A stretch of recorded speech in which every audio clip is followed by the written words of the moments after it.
Greetings to all in pursuit of food security and agricultural excellence as we take on climate concerns and work to eradicate world hunger. From the United Kingdom, all our friends and colleagues in the Philippines, and guests from Thailand, magandang araw at mabuhay po sa inyong lahat. Sawadee Kap. I am Dennis Cortez, the founder and CEO of Envirolzer. Today is a historic day for all of us, and we are delighted to present you our flagship product, the Envirolzer. Envirolzer is a fully certified organic input in the European Union and conform in accordance with the Demeter International Standards for organic farming worldwide. It had gradually made its mark in various countries across Europe, the Middle East, Africa, the Caribbean, and the Americas, uplifting the farming lives through the use of Envirolzer that resulted to bountiful and healthier agricultural produce. As a full-blooded Filipino born and raised in Tondo, Manila, it has been my mission to share with our fellow Filipinos and kababayan a product that I believe in and feel is going to have a significant favorable contribution not only to their daily lives but also on the generations to come. And most of all, it will have a lasting impact on our nature, our people, and our planet. It is my sincere hope and dreams that my beloved Philippines will also receive a bountiful harvest and be able to improve our lives of our farmers. This is not impossible when we have the full support of our government and community leaders, our schools, and other stakeholders.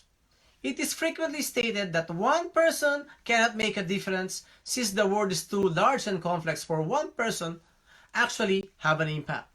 But I'm here to tell you that not only is this notion incorrect, but it's also harmful. It is harmful because it takes away our agency, our ability to affect change, and eventually our ability to make the world a better place through our action. The truth is that every one of us has the ability to make a difference, no matter how tiny or inconsequential it may appear.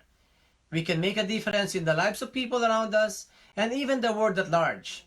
All we need is the courage to give it a try. And if we're really committed to making a difference, we can work together. We can collaborate with like-minded individuals and organizations to create change on a larger scale. Together, we can achieve things that we could never accomplish alone. Together, we can make a difference.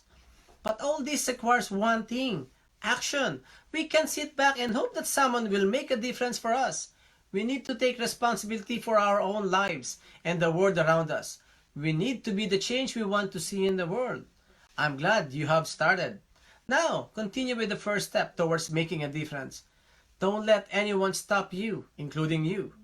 I'd like to express my gratitude to your university, Catanduantes State University, the University President, Dr. Patrick Alain Zanza, the Board of Trustees, the whole faculty and staff of the university for giving us this opportunity to share with you our humble contribution in promoting a greener, sustainable, and regenerative agriculture practice in the Philippines. We at Envirolzer are devoted to offering ongoing programs that will assist sustain a more strong regenerative farming education and training for your students and the community with the support of your university. Congratulations to everyone. It is our honor to be part of this incredible milestone.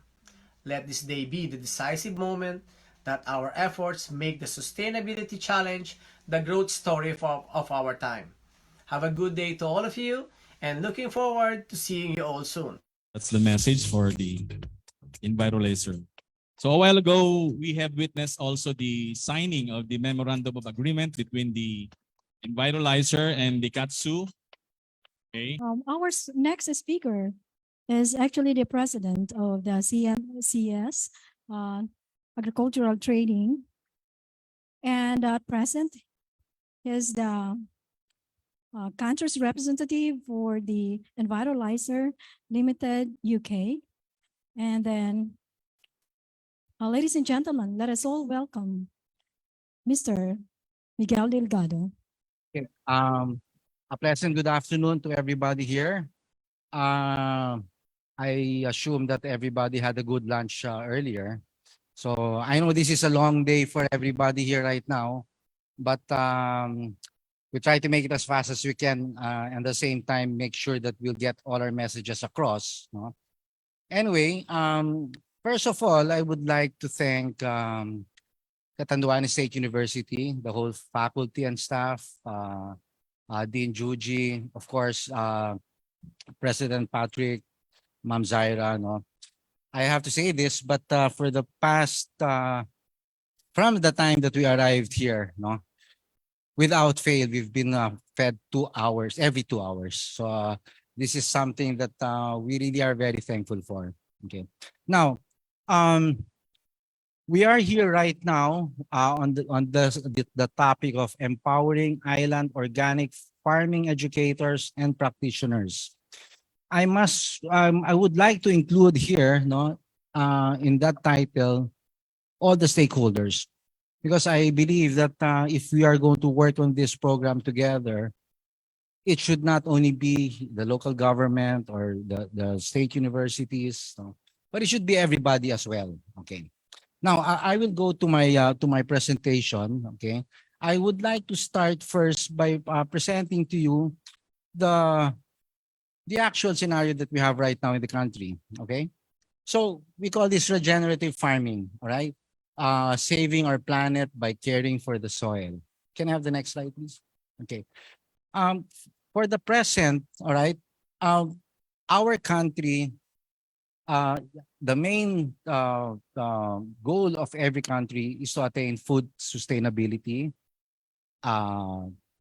better prices for everybody. Okay. But at the moment, if you will see, I'll just go closer. Okay. We need to create a balance between the demand and the supply. If we don't have that, prices will go wayward. All right.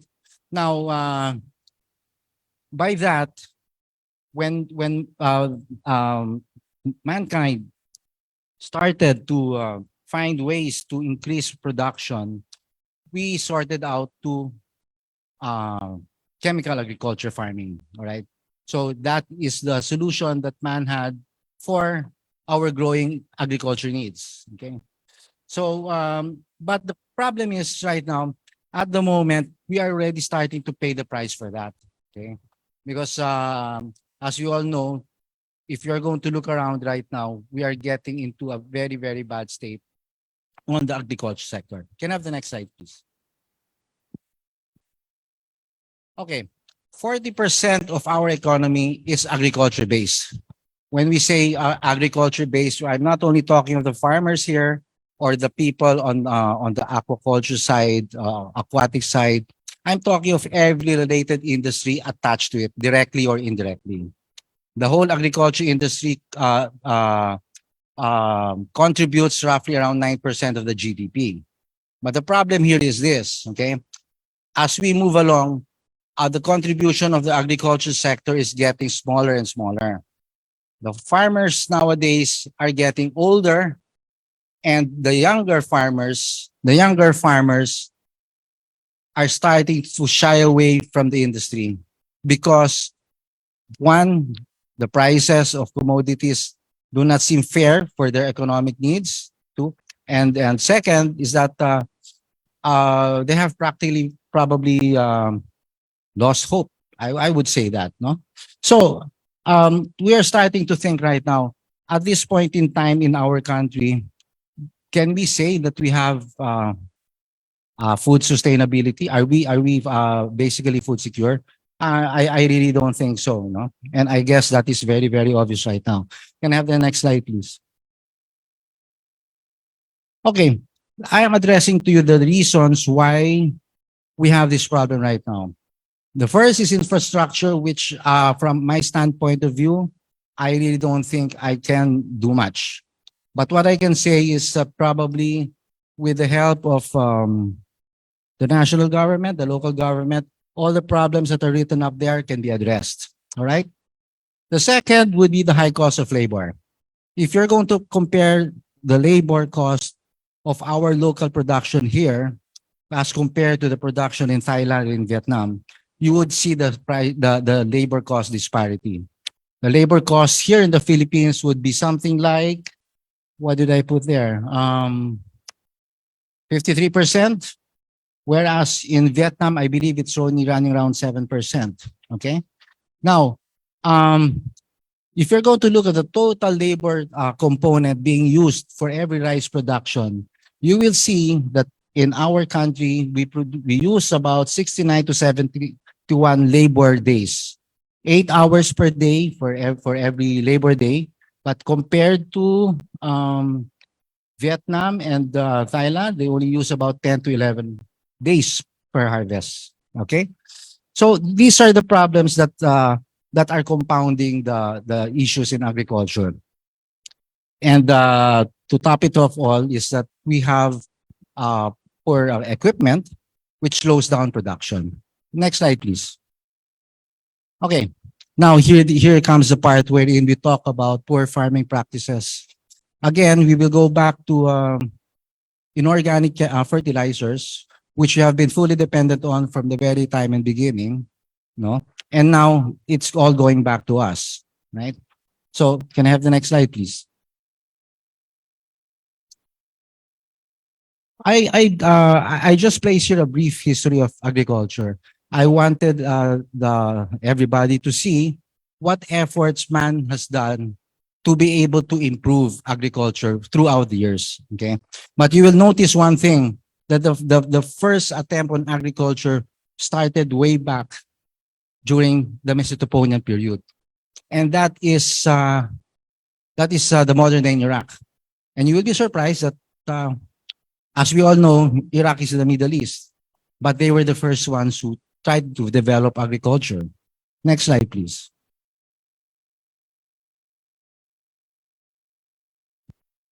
Okay, we have to trace back the history of fertilizers so that we will understand where we're coming from here right now. Okay, it all starts during the war. The gentleman that you see over the screen here, no, his name is Fritz Haber. Okay, at that time he was called the father of chemical warfare. That was during the First World War. Okay, on the Second World War, he developed the product called the Cyclone, which was used by the Germans at the time to exterminate the Nazis in the Holocaust. Now, next slide, please. After the Second World War, after everything that happened, no, they realized they had an oversupply of this ammonium nitrate. All right. So these two gentlemen, no, they developed it and repurposed it to become fertilizers. Now, think of it this way: if the same product that was used to take away mankind, would that be the same product that's going to save us now? All right. So the irony of things is this, no? Fritz Haber was even given a Nobel Peace Prize. Okay. Okay, but let's go beyond that. Next slide, please.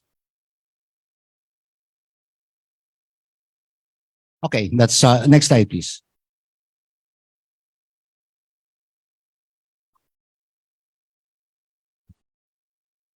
Next slide, please.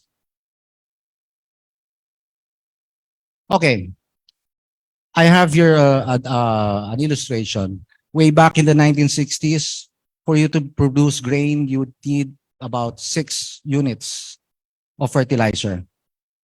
At 2020, you would need 5 times more than that. Next slide, please. Okay, I will now touch on the issue about carbon. There are a lot of things or misconceptions about the use of carbon, but basically carbon is actually a friend of ours. Okay, the carbon that we as humans, we emit carbon dioxide and we breathe in oxygen. All right, so it is a cycle that was meant to be that way for nature. All right, so that carbon would have its beneficial use for the nature. Okay, so I'll just enumerate a few of the benefits it has. No, so the carbon that we have is basically supposed to be sequestered under the soil. Okay, but the problem here right now is that because of poor land practices, farming practices rather, the carbon is now already emitted through the air. For the past decade, it has been said that the whole world has emitted a total of about probably 8 gigatons of carbon in the air. Okay, so everybody always keeps on talking about climate change, and this is the answer why we have climate change. All right, 8 gigatons of carbon. To make a description to you is equivalent to 100 billion elephants. So that is the enormosity of the quantity of carbon that we have thrown into the air, which is not helping us right now. Okay. So can I have the next slide, please? Okay. So when we talk of climate change, okay, we are getting into a situation wherein the scientists would call desertification. So desertification in by Wikipedia's term is very simple. No, the once arable land that we used to till our agricultural products is now turning into desert. By history, you will remember that there have been many instances wherein a whole civilization has been wiped out because there was no more food for the country. Okay, next slide, please. Okay, I have here a short clip. Okay, it's coming from NASA. I just wanted to show you what it is. How is the relevance of carbon against our agriculture right now? Could you please click on the link, please? You will notice the movement of the carbon. All right, and when the time for planting comes, you will see that the carbon is enormously being taken away from the atmosphere. 2014 is shaping up to be the warmest year Warmest year ever recorded for planet Earth.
A visualization of what it is. No? Every time that we start planting on the ground and the leaves start growing, we're starting to get back and sequester the carbon that's in the air. All right. Can I have the next slide, please?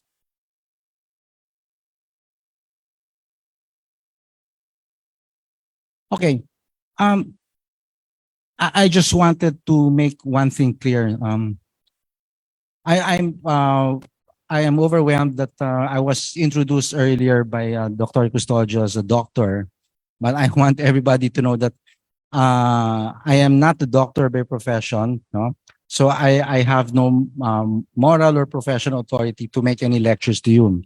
The only thing that I'm doing here right now is I'm just trying to share with you my ideas, my advocacy, my thoughts, you know.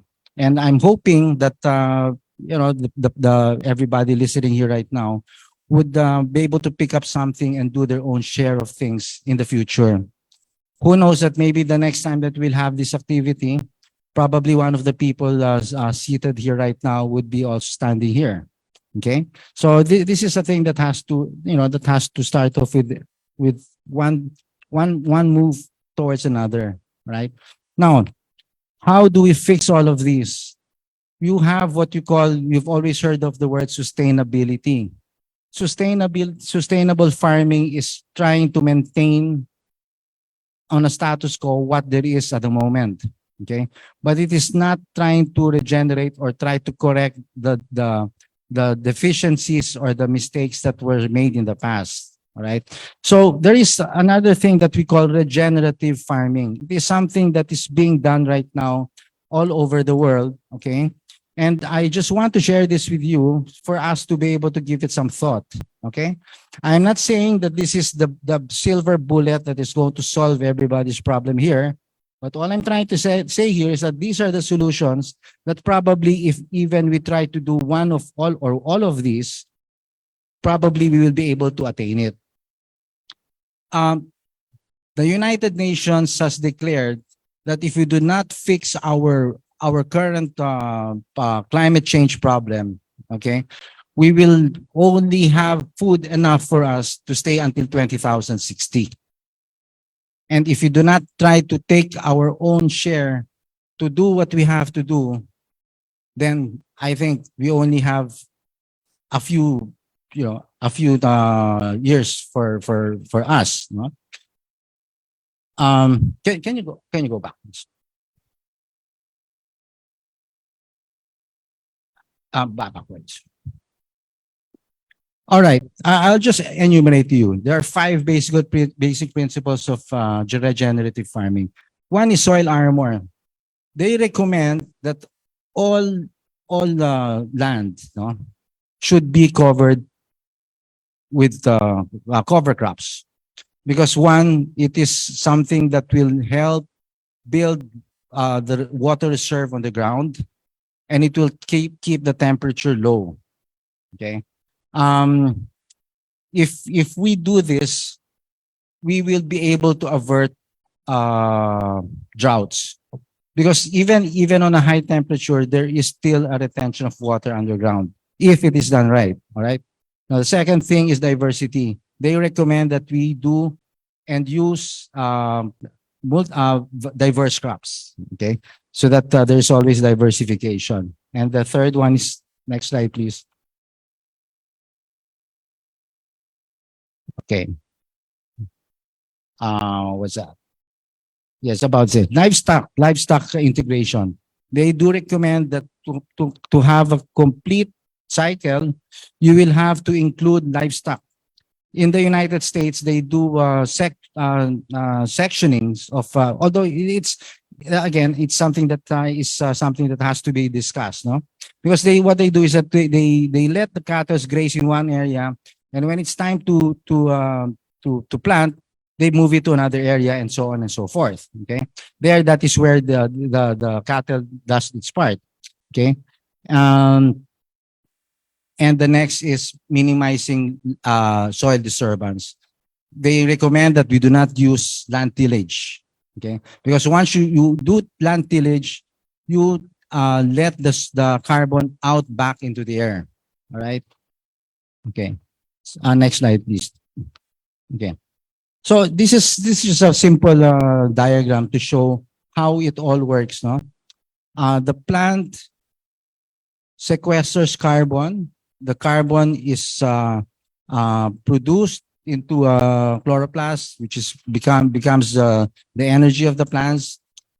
40% of that goes down to the roots to nourish the roots, and the roots excreted back to the soil.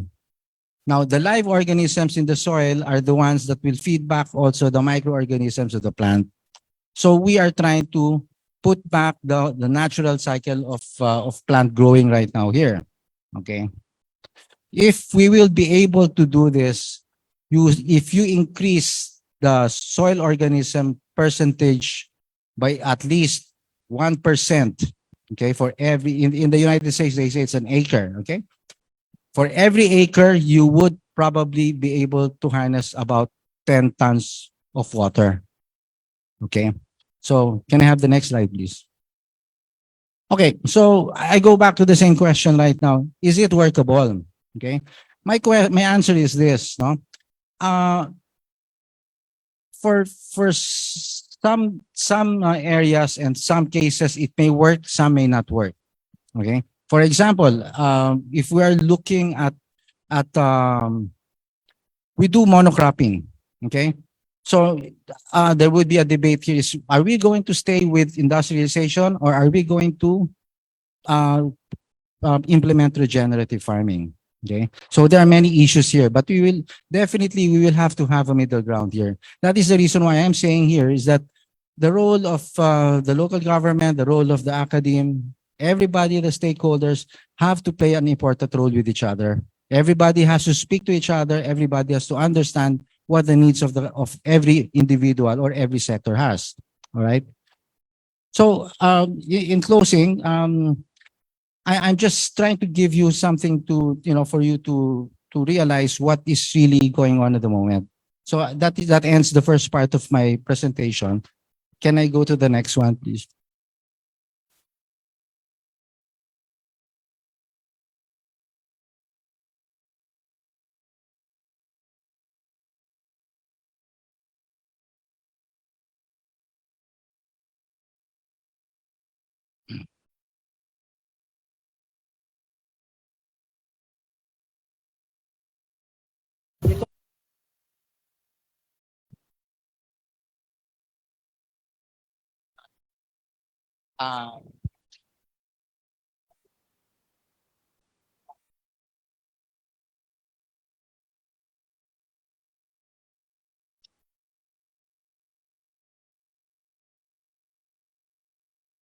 Okay, this morning,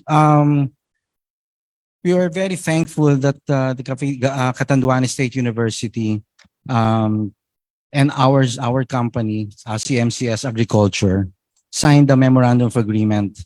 Okay, this with special mention to Dean Juji here.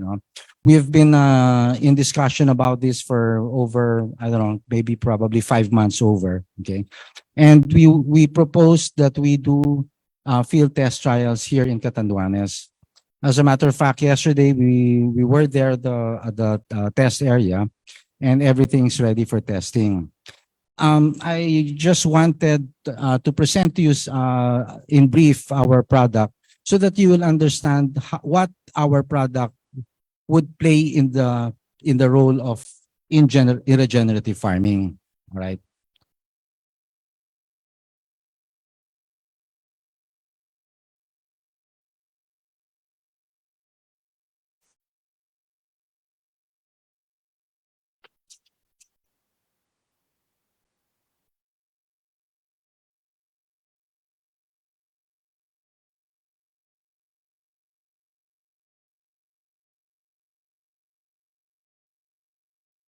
Okay, while we're waiting for that, I'll just give you a brief introduction of it. Okay. Our company is authorized Philippine representative, the country representative for Envirolzer Limited UK. Our product from the UK is it's a calcium calcite mineral product.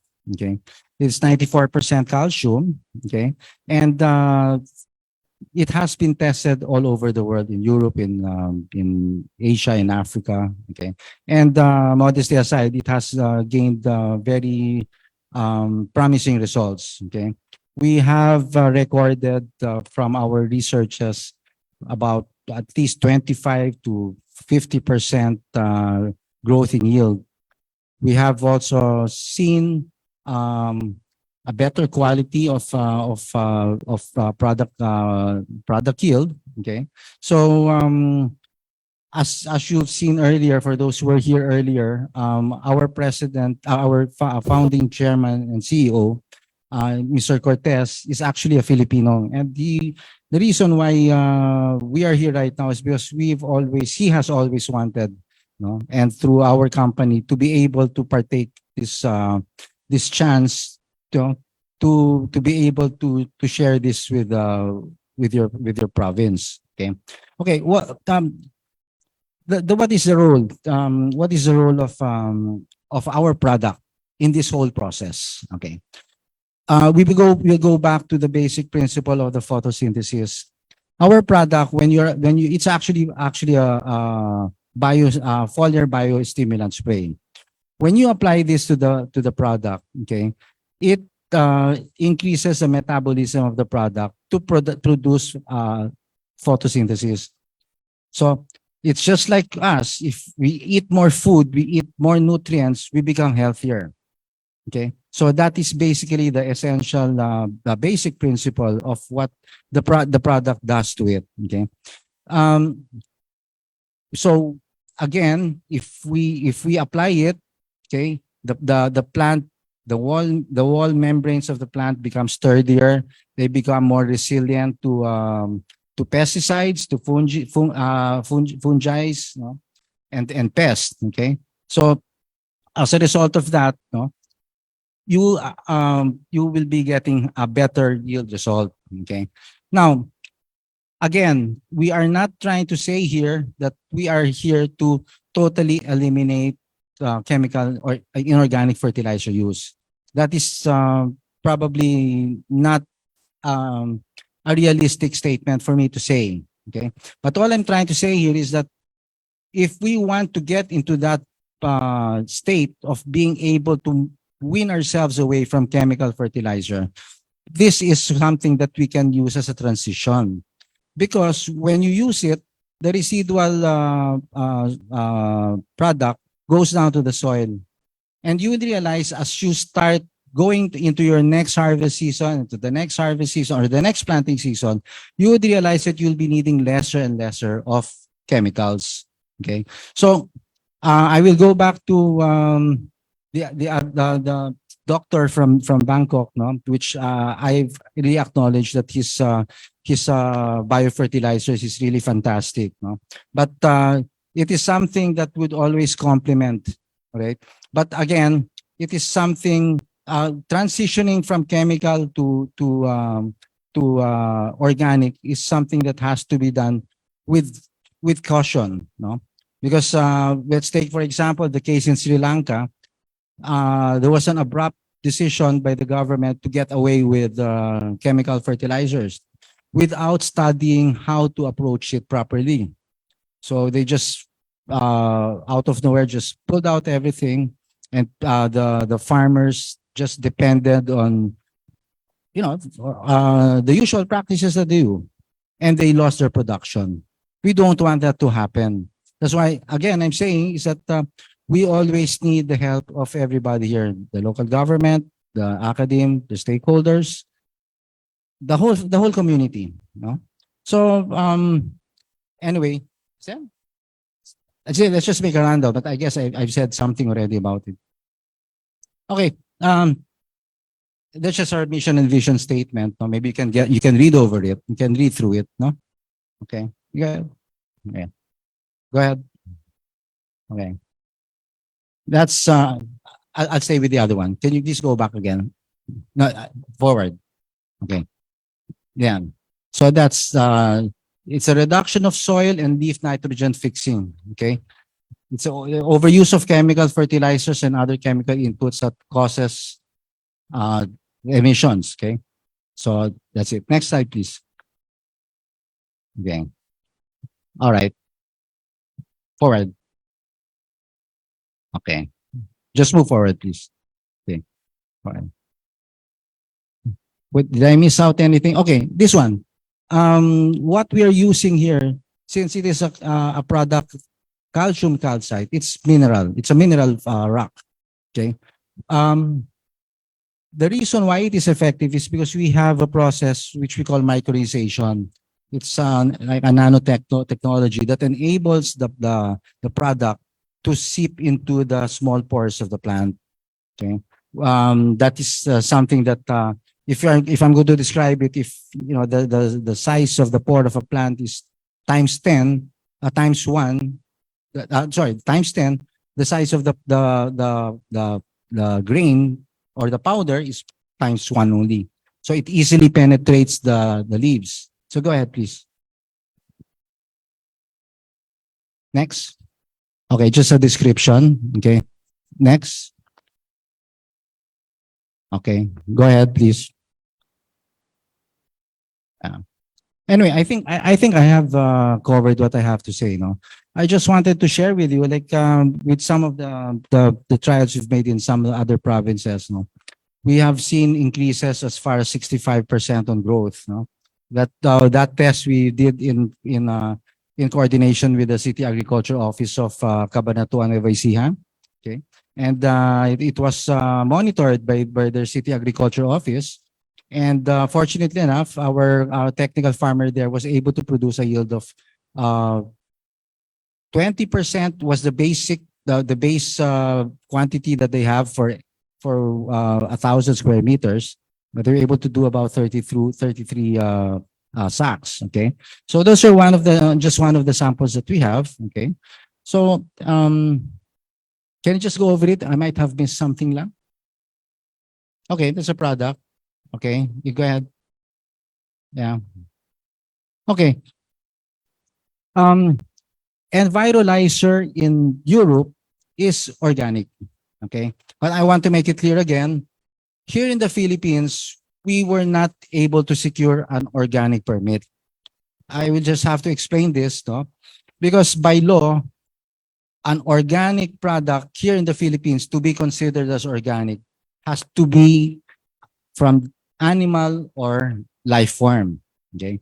So when we presented this product, which is of course new here in the Philippines, the agency handling it, BAFS, no, said that they could not register our product as organic for the simple reason that there is no item in the law that would accommodate our product because we are neither animal or plant. Okay, but if you're going to look at the certifications that our head office has in the UK, you will see that we are members of all the organic organizations and certified.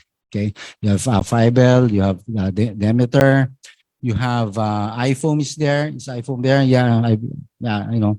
So these are the things I just wanted to make that clear because there was a question raised last time that are we organic? We cannot say we're organic, but we are natural. Okay.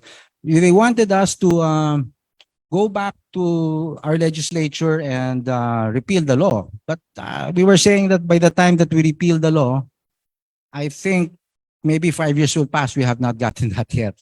So that's where we are right now. Okay, next slide, please. Okay, it's a very, very basic application. Okay, the standard protocol for it is for every hectare, you only use 2.5 kilos per hectare. And you apply it especially for short-term crops only for 3 times. You do that on the first 20 days after you've seen the first 3 leaves sprout out of the transplant, and then you do another second spray 20 days after, and another 20 days after. Okay, so after that, we just let nature take its natural course. Okay, next slide, please. Yeah, go ahead.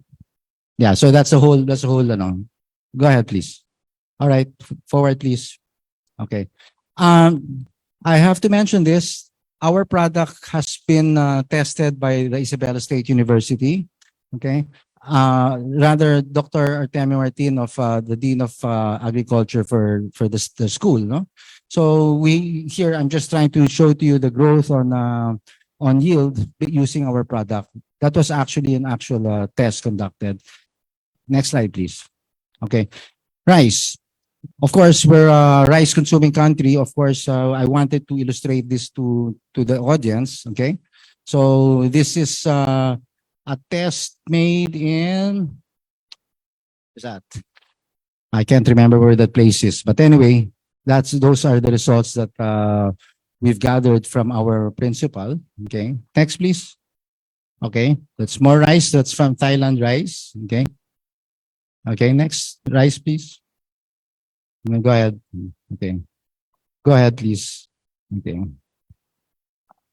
Okay. These are issues of farming for the rice. Okay. Plant hopper. And based on the results that we've had, no, it has been effective in neutralizing it. All right. So next slide, please.